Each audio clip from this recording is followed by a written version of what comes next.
It finally came, and then it went. Second Christmas was here. I was so happy. It wasn't the most exciting thing, but nonetheless, I'm always happy. Well, for the most part, pretty happy when I get a gift. You know, who by is we caking? Is we caking? Is we caking? Is we caking? And tonight, I am so excited today, this evening, however you want to say it. I am happy to be talking hockey with you. I am so happy to be talking with everyone this evening. I am WeCaken. That's me. We're talking hockey tonight. We're talking hockey today. We're talking hockey whenever you are watching this video. Thank you so much, everybody, for clicking on this. I am excited to go over the trade deadline. That is correct. As of last Friday, March 6th, that was the NHL trade deadline. I believe it cut off at 3 p.m. That means the rosters are locked in for the Stanley Cup playoffs. Whatever you have now is whatever you're going to have for the end of the season. Any trades made from now between the end of the season, that not eligible. Not eligible to play. You can still do trades. Not eligible to play. Not eligible to play. So that's just how they're doing it right now. So trade deadline, all that means is that you had to pull the trigger, and you better have pulled the trigger, because at this point, if there's any trades that you want to make, that you gotta, too bad. You gotta wait. You gotta wait. It's over. So now we're at the point where we're going to see which teams are going to be able to succeed and make it into the Stanley Cup playoffs, and who, of course, will eventually lift Lord Stanley itself. But we're also going to see which teams are going to plus, which teams maybe minus, which teams may have made the worst trade in their franchise history, maybe some trades that are making some that are just taking advantage of a abundance of resources. We'll talk all about them. I'm going to go over some of the most important trades now. If you did watch my my live stream, Jet Saber and myself did go live as we discussed our opinions, our thoughts, our first takeaways from, for the most part, which was our initial reactions to a lot of the trades. Now, I may have poked into X at a few opportune jobs while I was at work, but hey, what can a young player do? Sometimes you just got to figure out what's going on in the NHL, and that's exactly what WeCaken did. Is I took some chances to take a look at my phone, take a look at them scores, take a look at them different players, and I am going to start out tonight with a big, major trade. Tonight, our trades are brought to you by the TSN Trade Tracker. Data and statistics are from TSN, not myself. There's your disclaimer. Take the credit. Now, major trade. The Colorado Avalanche have received Nazem Kadri and a 2027 fourth-round pick for Victor Olofsson, a left wing, Max Curran, who knows what position he plays, a conditional 2028 first-round pick, and a conditional 2027 second-round pick. Calgary does end up retaining 20% of Kadri's salary. What does WeCaken think about this trade, man? If Kadri worked on the team before, chances are he'll work on the team again. Now, I find it very interesting that the Tampa Bay Lightning have been going back to a lot of players recently as well. What do they pick up? Yanni Gourde. They picked up Corey Perry. They picked up Ryan McDonough. What's he going for next? JT Miller? That's where he played for them. Thought he did. Maybe not. Nonetheless, the Lightning have gotten a lot of the band back together. There was a rumor they may even go after Stamkos, which did not happen. Colorado Avalanche kind of get the band back together, but not entirely. They add Nazem Kadri to the lineup. Of course, they wanted the additional depth, and they wanted somebody that was familiar with the system. They end up trading for the guy that ended up leaving the team after the team won the Stanley Cup. First time at this iteration of the team. I'm happy that the Avalanche think that they have a solution. Now, conditional second. Is there any about the conditions? I think Kadri can absolutely help the Avalanche. He knows the system. When a player goes back to a team that they won with, I think that's a different type of energy too.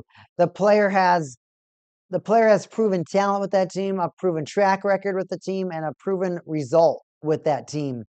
And you look at Calgary, and it is a place where players go to die in sadness right now. I mean, there's not a single happy player in Calgary right now. I mean, maybe Jonathan Huberdeau, but even at that, I'm sure that Jonathan Huberdeau would have rather have had a career to where people would have looked at him like he was a fantastic hockey player rather than a guy that did great for 8 seasons and then turned into a ghost. The tale of Jonathan Huberdeau is sad. It's sad.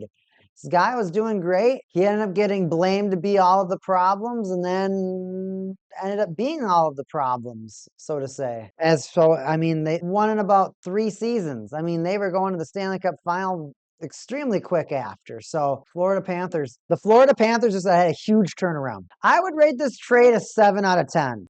They still had to give up a decent amount of resources. They, being the Colorado Avalanche, still had to give up a decent amount of resources to make this trade happen. But they have a guy that they're familiar with.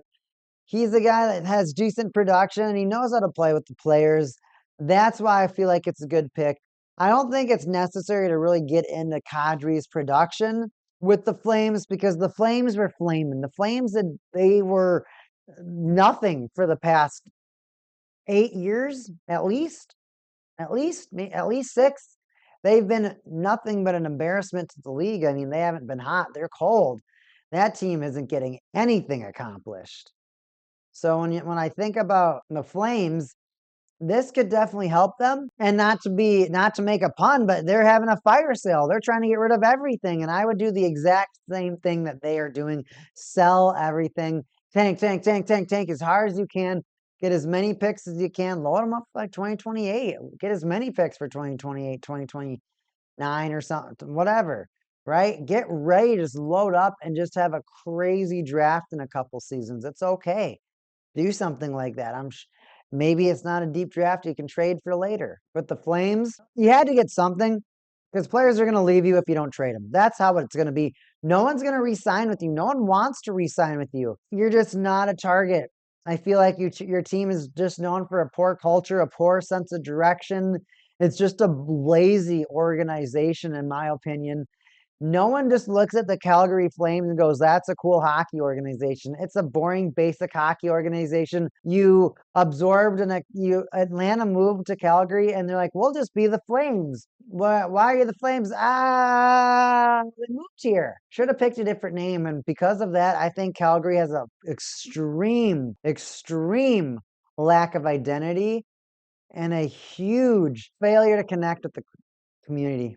That's my opinion. I'd give that trade a 7 out of 10. So for this next trade, the Detroit Red Wings receive Justin Falk, and they send towards the St. Louis Blues Justin Holl, Dmitry Vuchnikov, a 2026 first-round pick, and a 2026 third-round pick. And for a trade like this, the third-round pick originally belonged to San Jose Sharks. That's all right. So, I mean, it was an excess trade, but even if you have extra resources, that doesn't mean that you just get rid of them. It doesn't mean that you don't value them because somebody in the league will. And in the league like the National Hockey League, you can shark other teams. There are teams that are in bad situations. And when other teams are in bad situations, it means that they could get sharked. They might do things to get rid of bad contracts. They might trade bad contracts for late picks or for medium picks. There's certain ways that you might be able to get things out of certain teams. Looking at what the St. Louis Blues received, I think the St. Louis Blues received a decent enough package that's going to allow them to attempt to retool or rebuild, whatever term they're using.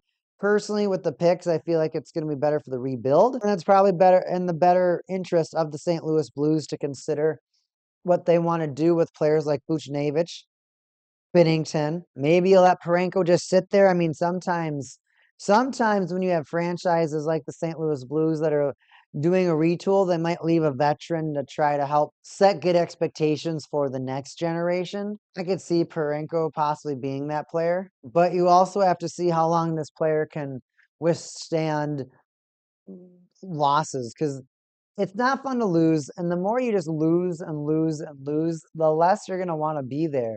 Now, I don't know Falk's contract. However, I do know that he is a decent defenseman. I don't necessarily, personally, I don't know if that people consider Falk to be a first or second pairing defenseman. I wouldn't put him, I'd probably put him at the second or third pairing defenseman personally.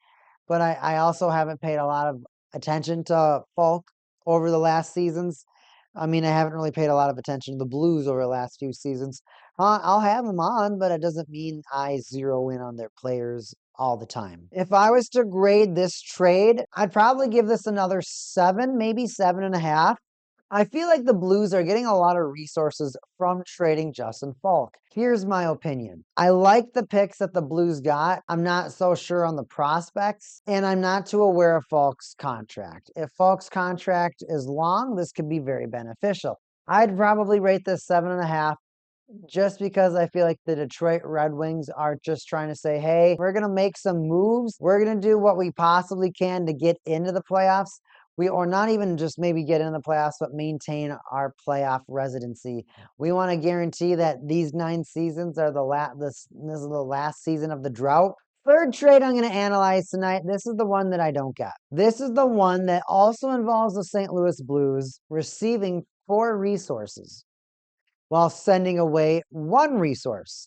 So the New York Islanders, yup, the team that just got the first overall pick this last draft, this last year, Matthew Schaefer, so far 20 goals this season as a defenseman. I think he's the second or third leading goal scorer on his team, defenseman. First overall draft pick, 20 goals. It's not a lot. It's not a little. It's not a lot. For a defenseman, that's like a 40 goal scorer for a standard forward skater, right? That's insane. The New York Islanders, they're trying to get aggressive. It's like they feel like they can compete. I'm not sure. I personally feel like they won't be able to compete. I feel like they might want to get Schaefer a taste of Stanley Cup playoffs. Maybe it's another thing that they do to energize their team. Maybe the New York Islanders feel that, hey, if we spend these resources that we've been holding on to for the last 5, 6 years, 7 years, maybe we're going to be able to show our fan base that we're willing to try something, and show our team that we're willing to try something too. Making your team think that you believe in them by trading resources to bolster, strengthen the roster is huge. It's huge. So the New York Islanders receive Braden Shen, who is the center for the St. Louis Blues, captain of the St. Louis Blues, I believe. And the Blues receive Jonathan Drouin, left winger, Marcus Gildoff, which must be a prospect, a conditional 2026 first, and a 2026 third. The first round pick originally belonged to the Colorado Avalanche. The third round pick originally belonged to the New Jersey Devils. So the Blues at the same time, oh no, the Islanders had some additional resources that they shipped over to the Blues. So in the prior trade, then it was the Blues. Who is it? Falk to the Red Wings. Yeah. So in the prior trade, Falk to the Red Wings, the Blues also received 4 resources. So the Red Wings had stocked up for a while. Steve Yzerman was just kind of waiting to see how the team was starting to form, and he was essentially trying to see if certain players at certain positions were going to be able to find success. I mean, making sure that the chemistry was possible before you start expending your trade resources. Looking at this trade right now, New York Islanders and St. Louis Blues, it's weird because the Islanders have really nothing to prove. You don't have anything to prove. You just were the worst team last year. You got the first overall pick. Now you're feeling confident that you can win some games even though you only have 1 player on your team that's over 20 goals.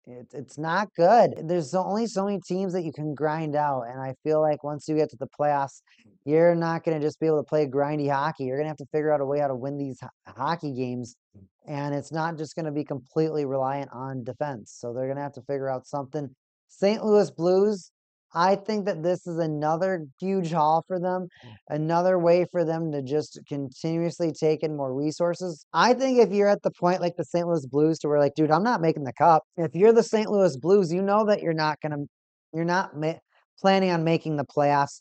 You know that that's not in the picture. So you're like, all right, what are we going to do? How are we going to get the most bang for our buck? Well, they decided that they're going to trade an important player to the franchise. I think he was with them for 9 seasons, but they traded a very important player of their franchise. So they're really hoping the Islanders take care of him. Yeah, and yet again, I don't know if this player's a rental or whatnot, because sometimes players go right back to the team that they came from after, and it's, in my opinion, it's pretty funny. However, I'd like to see how this pans out. I honestly rate this trade I rate it a C. I'm gonna put this like a 7 out of 10. I don't think the Islanders need to try right now. They don't need to try right now. They don't need to be aggressive. The Islanders is a team that just needs to be proud of what they're accomplishing and just let their team play. That's what the Islanders need to do right now. Hey, we have Schaefer. Let's gonna see if we're gonna get any other draft picks that we're gonna be able to surround him with some other talent. Maybe we trade for some other young talent that we can pay to be on our team. But for the most part, the Islanders, they shouldn't. I mean, that's 4 resources. But hey, who knows if Jonathan Drew, and I think he only had like 4 goals or something with the team. He just wasn't producing. I don't know how good Marcus Gildoff was or is or could be as a prospect. But of course, they do give him 2 picks. This was a trade that I feel like the Islanders, yeah, they're trying to stay competitive, but it's not worth it. It's too early. And I feel like even though they might have more resources than what they might be proud of, that's just a bad idea. Bad idea. Moving on. Now, this trade broke overnight. Now, if you're a Washington Capitol fan, you were not having it. You had a very, very crummy Friday because you lost 2 large pieces. First, you lose Nick Dowd, and then you lose John Carlson. John Carlson, who has essentially been Ovechkin's best friend on the team still. He's the longest tenured Capital on the team besides Ovechkin. And now he's gone. And Ovechkin's like, yeah, I just kind of have to figure out how to play after this. I don't know how to feel. I don't know what to do. But this is where I'm at. And I have to figure out how I'm going to be able to compete and how I'm going to be able to play with a completely different team that is playoff bound, but it's a different roster. Carlson's only played for the Washington Capitals. He's not familiar with Duck fans, Duck territory. He doesn't know the Mighty Ducks culture. He doesn't know anything that has to do with the Mighty Ducks. So if you are John Carlson right now, yes, you might be happy that you have a new opportunity. You might be happy like, hey, I'm a fresh start. I mean, it's kind of like the Marchand situation though, right? 37-year-old given another opportunity to chase that cup. Apparently, this happened at like 1 in the morning or something. So the general manager literally just called him and was like, "Hey, yeah, so you're not on the team no more, so no coming back." And he's like, "Only time you're coming back is on enemy ice and in the visitor area." And he's like, "Well, okay, fine. That's just what it's going to have to be." And unfortunately for the Washington Capitals, well, depends how you look at it, right? Because I mean, now the team's like, oh, we might be way, way, way, way, way more competitive, and that may make them a lot more proud that they might feel a lot more competitive with this new roster with some of these adjustments. We'll see how it goes when they play. I gotta watch more Mighty Ducks hockey. For this trade for the Ducks, their blue line is absolutely going to get more improved. Now they just have to produce. Now they just have to get back to that consistency that they had in early November when they were winning a bunch of those hockey games, when they were showing the league that, hey, maybe the Mighty Ducks, maybe the rebuild is over. Maybe these young guns are ready to show up. Maybe with the addition of some of the veteran presence of some of the muscle on the team, that they're starting to feel a lot more confident. And now they go ahead and grab John Carlson, add a huge veteran presence to their blue line. I always find it interesting when teams move on from their veterans like Fowler, and then they pick up a veteran like Carlson. Is it the change of scenery? Is it the prior team that just doesn't want them, that might just want to move on from the contract? So listen to this. John Carlson is received by the Anaheim Ducks. Capitals get a conditional 2026 first-round pick and a 2027 third-round pick.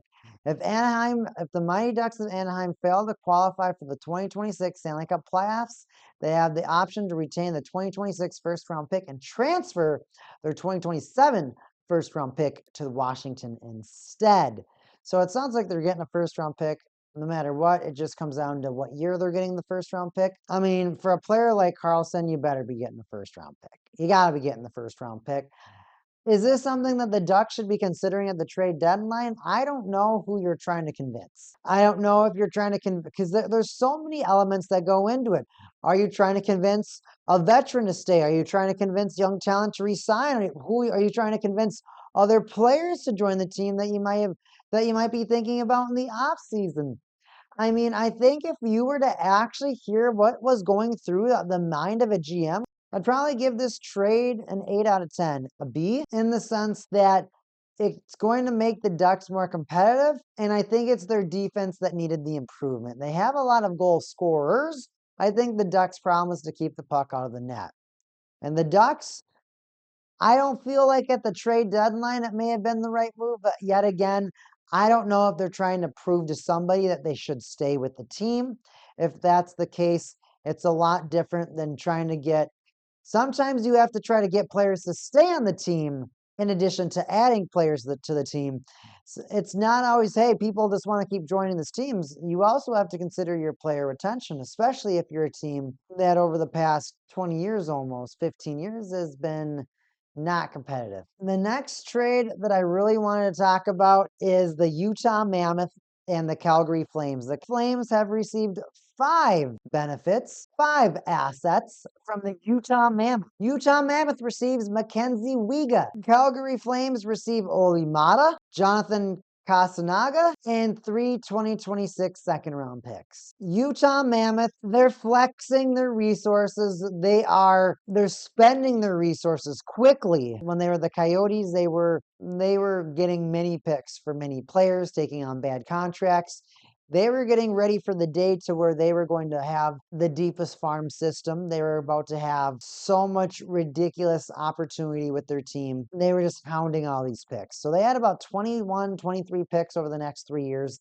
That was about 2 years ago. So they've been just burning through all these picks, using them, trading some, investing others in players, using others for the picks. I mean, they've all sorts of things, right? So the Utah Mammoth, they've been using their picks, right? They've been drafting players, they've been trading players, they've been dangling them for trades, right? So the Utah Mammoth, they're doing a lot to try to bolster the team. Here's the thing. Clayton Keller, he's getting older, 26, 27, so kind of hitting the prime. Not too old, but at an age to where you want him to, he's going to be starting to produce at the best of his career, and you want to surround him with as much talent as you can. Now, honestly, I think this team is a team that could still get 1 or 2 strong waves of youth and possibly get a player to bolster the roster or trade for a youth that is already a talent that the league that the league knows about, or a proven talent in the league. I don't know if they think that they're going to win it all. I don't know if they think that having that many second round picks is too much. Because, I mean, the way that I look at it, you draft these players, you throw them in the minors for a season or two, and then I mean, you don't have to call them up. I mean, imagine just having a team whose farm team is so deep that the farm team is winning the Calder Cup, right? I'm pretty sure that's the Stanley Cup of the AHL, the minor leagues of the NHL. So for something like this, I personally feel like the Utah Mammoth, this is too aggressive. I don't like it. I'll rate the trade a C, a 7 out of 10. You get a strong asset, but I feel like you didn't need to give up that many picks. I feel like you could have gotten this guy with 1 second round pick. Only wanted Jonathan, or at least gotten Calgary to retain salary. I mean, 3 second round picks is just way too much. Because what are they trying to say? 3 seconds equals a first? Even that it just feels weird. It just feels weird, and I don't like it. Maybe the Mammoth just feel too confident and they feel that they have a large opportunity at being able to hoist the cup. I personally don't see it, but at the same time, we'll watch to see what happens. I think they can compete. However, they have legit powerhouses in their division. There's talent on the Mammoth, but not enough. That's another reason why I feel like having more of these picks, having a stronger opportunity to possibly just hit on a god tier player Just imagine adding a Kaprizov in the second round. Just imagine adding your own first round pick. So say getting your own Schaefer, getting your own McKenna. You could have done that, but now you got Uyghur. And I think I think he's more on a league friendly contract. So I think that's one of the reasons why some of the teams liked Uyghur. I don't like that trade. I'm going to give it a 7 out of 10. I'm looking to see if I have any other trades I wanted to talk about. That might be it, everybody. I will say that Minnesota Wild, they got Nick Foligno, so they can have Marcus and Nick Foligno. So the Minnesota Wild will have the Foligno brothers. I thought that was a unique trade. The Florida Panthers are selling because they are so far beneath the playoff line, and they just keep losing. So there's no chance the Florida Panthers are make it into the playoffs. They can't even win if they win out. They've lost to too many weird teams at too many inopportune times.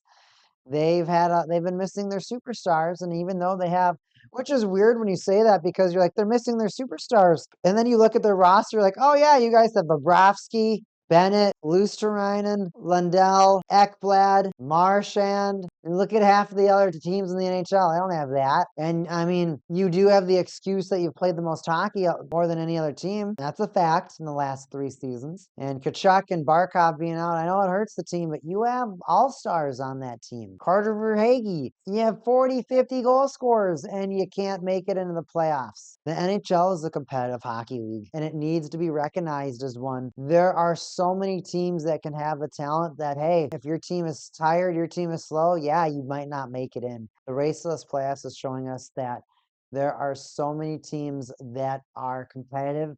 There are so many teams that have talent, but that talent has to be able to produce. And we want to see that talent produce. I personally, I'm not going to say anything about any playoff predictions as of right now. I just want everybody to enjoy the ride. For this trade deadline, overall, I'd probably give it a 7 out of 10, a C. Some of the best and biggest players were traded. They were flipped before the trade deadline, like Panarin. And even on top of that, you look at the St. Louis Blues. They ended up holding on to Parenko. They ended up holding on to Thomas. The Nashville Predators held on to Marchessault. They held on to Stamkos. They held on to O'Reilly. I mean, the Canucks got rid of some, but they still have Besser. I'd consider getting rid of Besser. That's going to be it for me talking about the NHL trade deadline. I want everybody to talk to me in the comments. Tell me if there was a trade that you thought that was exciting, or if there's a trade that you're like, hey, what? Oh, it was Trocheck. It was Rangers with Trocheck. So Trocheck didn't move. That's who it was. Trocheck wasn't traded. So I want to hear what everybody was saying in the what you're saying, what you're thinking. Put it in the comments below. Do you think that these trades were good? Do you think that it was boring? Do you feel like there's a lot more all-stars that should have moved?